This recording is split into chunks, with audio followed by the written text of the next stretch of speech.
Ya, selamat malam Ibu dan teman-teman. Perkenalkan nama saya Juan Mala dengan NPM 1215520 1230171. Saya berkuliah di UKIM Universitas Kristen Indonesia Maluku.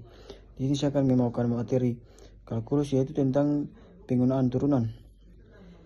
Ya, kita masuk di materinya, yaitu adalah yang pertama adalah turunan fungsi inverse. Yaitu adalah turunan fungsi inverse merupakan konsep penting dalam perubahan fungsi inverse terhadap variabelnya. Rumus dasar turunan fungsi inverse adalah f kurang pangkat 1 a sama dengan 1 ff kurang pangkat 1 a. Dengan kata lain, turunan fungsi inverse di titik a sama dengan kebaikan dari turunan fungsi asli di titik yang menghasilkan a melalui fungsi inverse. Dan yang kedua adalah turunan fungsi implisit. Turunan fungsi implisit adalah turunan dari suatu fungsi yang didefinisikan secara implisit, yaitu suatu persamaan yang memuat variabel dependen dan variabel independen. Dan variabel dependen tidak dapat ditulis secara eksplisit sebagai fungsi dari variabel independen. Proses mencari turunan fungsi implisit melibatkan diferensiasi kedua sisi, mempertimbangkan variabel dependen sebagai fungsi dari variabel independen tersebut. Yang berikutnya adalah turunan tingkat tinggi. Turunan tingkat tinggi adalah turunan fungsi yang tidak hanya sampai turunan pertama, bisa turunan kedua, ketiga, bahkan sampai turunan ke n.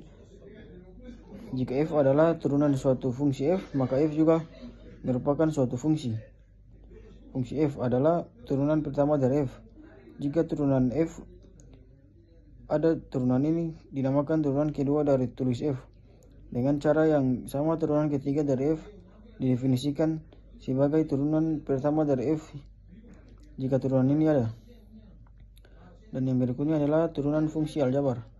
Turunan fungsi aljabar adalah sebuah konsep dalam kalkulus yang mengukur laju perubahan nilai fungsi terhadap perubahan nilai variabelnya.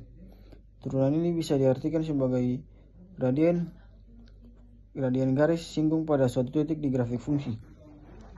Dan yang berikutnya adalah turunan fungsi transenden. Turunan fungsi transenden meliputi turunan fungsi eksponensial, logaritma, trigonometri, dan fungsi inversinya. Beberapa contohnya adalah, yang pertama adalah turunan dari fx sama dengan sin x adalah fx sama dengan cos x. Dan yang kedua, turunan dari fx sama dengan cos x adalah fx sama dengan min sin x. Dan yang ketiga adalah turunan dari fx sama dengan tan x adalah fx sama dengan sek pangkat 2 x. Dan yang keempat adalah turunan dari fx sama dengan ax adalah fx sama dengan ax INA. Dan yang kelima yaitu turunan dari fx sama dengan INX adalah fx sama dengan 1 strip x. Dan yang terakhir adalah turunan dari fx sama dengan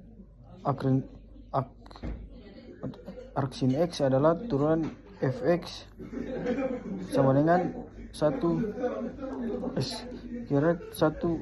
kurang x pangkat 2. Dan yang berikutnya adalah turunan fungsi parameter. Turunan fungsi parameter adalah cara untuk menentukan kemiringan atau laju perubahan suatu fungsi ketika fungsi tersebut dinyatakan dalam bentuk parameter. Ini sangat berguna ketika fungsi tidak dapat dinyatakan langsung dalam bentuk y sama dengan fx, melainkan melalui persamaan parametrik x sama dengan ft dan y sama dengan gt dengan t sebagai parameter. Ya, sekian dan terima kasih.